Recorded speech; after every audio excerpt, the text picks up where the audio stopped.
अवेदना hospital में आपका स्वागत है।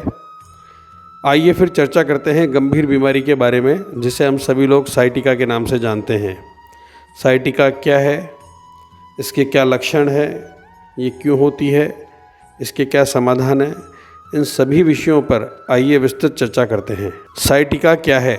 साइटिका नर्व में रीढ़ की हड्डी स्पाइन जब संकरी हो जाती है तो तंत्रिकाओं में अधिक दबाव पड़ने लगता है, जिसके कारण इसमें सूजन और दर्द उत्पन्न होता है।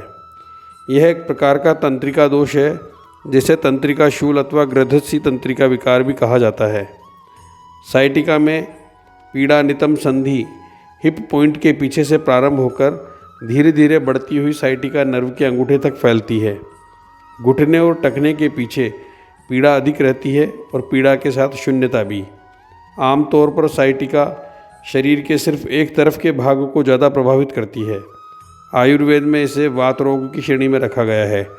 मान्यता के अनुसार वात दोष एवं दूषित कफ दोष के कारण साइटिका रोग अधिक उत्पन्न होता है।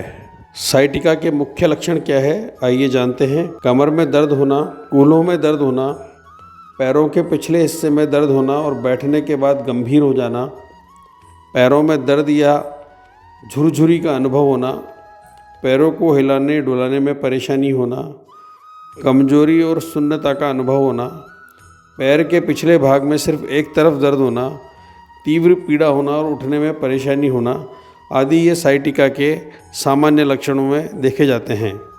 साइटिका आमतौर पर शरीर के निचले भाग के सिर्फ एक हिस्से को प्रभावित करता है। साइटिका का दर्द पैर से जांघों और पैर के निचले हिस्सों में पहुंचता है।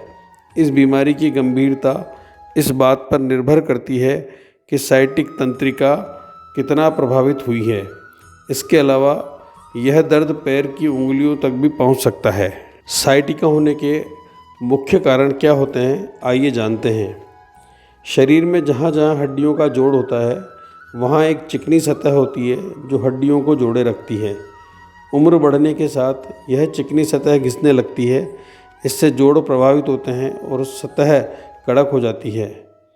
हर्निएटेड डिस्क के कारण इसे स्लिप डिस्क भी कहा जाता है।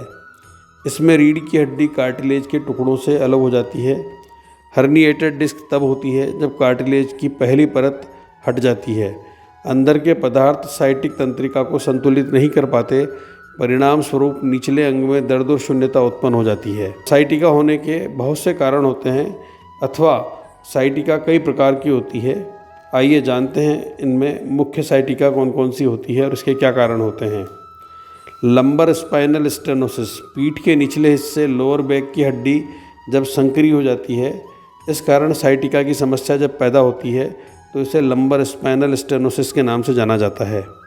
स्पॉन्डिलोलिस्थेसिस एक ऐसी समस्या है जिसमें डिस्क स्लिप होकर नीचे से कशेरुकाओं के आगे निकल जाती है एवं साइटिका की समस्या पैदा होती है। इसे स्पॉन्डिलोलिस्थेसिस के नाम से जाना जाता है। रीढ़ के भीतर ट्यूमर का हो जाना एवं इसकी वजह से साइटिका का उत्पन्न होना, यह तंत्रिका में साइटिका का कारण बन सकता है। संक्रमण, यह आमतौर पर रीढ़ की हड्डी को प्रभावित करता है। कॉडा इक्विना सिंड्रोम साइटिका की यह सबसे गंभीर स्थिति है। हालांकि यह जल्दी न होता नहीं है, लेकिन ये रीढ़ की हड्डी के निचले हिस्से की तंत्रिकाओं को प्रभावित करता है। इसके लिए तुरंत उपचार की आवश्यकता होती है। इसके अलावा रीढ़ की हड्डी में चोट के कारण भी यह रोग उत्पन्न हो सकता है। पिरिफॉर्मेसिस सिंड्रोम, यह एक दुर्लभ न्यूरोवैस्कुलर विकार है जिसमें पिरिफॉर्मेसिस मांसपेशियां अनायास ही संकुचित हो जाती है। पिरिफॉर्मेसिस मांसपेशियां वह होती है जो रीढ़ की हड्डी के निचले हिस्से को जांघों से जोड़ती है। आइए जानते हैं साइटिका होने के और अन्य क्या कारण हो सकते हैं। उम्र के साथ रीढ़ की हड्डी में भी परिवर्तन होता रहता है। उम्र बढ़ने पर रीढ़ की हड्डी स्पाइन बोन खिसक सकती है या रीढ़ की हड्डी में गठान बन सकती है। ये साइटिका होने का एक प्रमुख कारण होता है।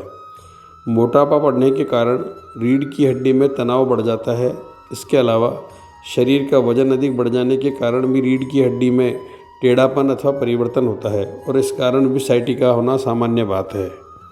पीठ पर अधिक भार रखकर ढोना, लंबे समय तक गाड़ी चलाना या अधिक देर तक एक ही जगह बैठकर काम करते रहने से भी साइटिका की बीमारी उत्पन्न होती है। डायबिटीज़ की समस्या के कारण साइटिका होने का खतरा सबसे ज़्यादा रहता है, क्योंकि यह शरीर के उस हिस्से को प्रभावित करता है जहाँ से शरीर ब्लड शुगर का उपयोग करता है। इससे तंत्रिका के क्षतिग्रस्त होने का खतरा अत्यधिक बढ़ जाता है और साइटिका की बीमारी उत्पन्न होती है। साइटिका का सामान्य उपचार क्या है, आइए जानते हैं।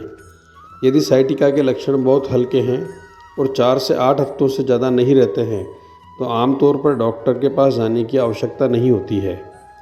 यदि दर्द 4 से 8 हफ्तों से ज़्यादा हो तो एक्सरे और MRI आदि टेस्ट करके इस बीमारी का स्तर निर्धारित किया जाता है। हल्के दर्द को ठीक करने के लिए मरीजों को योग, व्यायाम, पथ्य अपथ्य के साथ जीवन शैली में आवश्यक परिवर्तन करने का परामर्श दिया जाता है एवं गर्म या ठंडे पानी के उपयोग से दर्द में राहत प्रदान करने की सलाह दी जाती है। साइटिका का प्रामाणिक उपचार। आयुर्वेद के माध्यम से तंत्रिका तंत्र को सक्रिय करने हेतु अग्निकर्म, थर्मल माइक्रोकोटरी का उपयोग कर प्रभावी उपचार किया जा सकता है। आयुर्वेद में पंचकर्म के माध्यम से कटिबस्ती स्वेदन, पोटली स्वेदन, लेपन एवं सिरावेद के साथ आयुर्वेद की औषधियाँ, भस्म, कल्पों का उपयोग मृतप्राय तंत्रिकाओं में भी पुनः प्राण फूंक देता है। आयुर्वेद विश्व का सबसे प्राचीन एवं तार्किक विज्ञान है जो प्रकृति के माध्यम से उपचारों को प्रेरित करता है, किंतु रोगी के द्वारा रोग की अवहेलना करने पर रोग शरीर के अंगों को स्थायी क्षति पहुंचा देता है। तब शल्य क्रिया के अतिरिक्त अन्य कोई मार्ग शेष नहीं रहता है। आपको साइटिका न होने हेतु क्या सावधानियां बरतनी चाहिए, आइए इसकी जानकारी लेते हैं। जीवन शैली में परिवर्तन। बैठने से पूर्व रीढ़ की हड्डी को उपयुक्त सपोर्ट का प्रयोग करें। रीढ़ की हड्डी का कर्व को सामान्य रखने का प्रयास करें, अर्थात सही मुद्रा में बैठें। लंबे समय तक एक ही स्थान पर बैठे रहने से बचें। हर आधे घंटे में कुछ देर के लिए खड़े होकर टहल लें। झुककर भारी वस्तुओं अथवा सामानों को न उठाएं। भारी वजन उठाकर लंबा रास्ता न चलें। रीढ़ की हड्डी, पेट एवं कमर की मांसपेशियों को मजबूत एवं लचीला बनाने हेतु विशिष्ट योग एवं व्यायाम करें। ऊंची एड़ी के जूते चप्पल न पहने। जंक फूड एवं डिब्बाबंद आहार को पूर्णतः बंद कर दें। रिफाइंड आटा यानी मैदा, शर्करा से बनी हुई वस्तुओं का सेवन तंत्रिका तंत्र को गहन क्षति पहुंचाता है। इनका प्रयोग करने से बचना चाहिए। शरीर में वात को बढ़ाने वाले आहार मटर, राजमा, उड़द, अरबी, बैंगन, आलू, कटहल का उपयोग अत्यधिक सीमित मात्रा में करना चाहिए। साइटिका तंत्र को प्रभावित करने वाली एक गंभीर बीमारी है। आप निश्चय ही किसी न किसी रोगी को जानते होंगे जो साइटिका से ग्रसित है। यदि आपको यह जानकारी उपयुक्त लगी हो तो इसे आगे उन लोगों तक पहुंचाएं। हमारा उद्देश्य आपकी चिंताओं को बढ़ाना कदापि नहीं है, बल्कि आपको सचेत करना है। साइटिका से संबंधित अपनी चिंताओं और समस्याओं के लिए हमसे संपर्क कर सकते हैं और अधिक जानकारी या अपने समग्र स्वास्थ्य से जुड़ी किसी भी प्रकार की समस्या के लिए अवेदना हॉस्पिटल एंड रिसर्च सेंटर पर मेडिकल एक्सपर्ट से संपर्क कर सकते हैं। यदि ये वीडियो आपको अच्छा लगा हो और आप चाहते हैं कि ये संदेश समस्त भारत में जाए तो इस वीडियो को ज़्यादा से ज़्यादा सब्सक्राइब करें, लाइक करें, शेयर करें।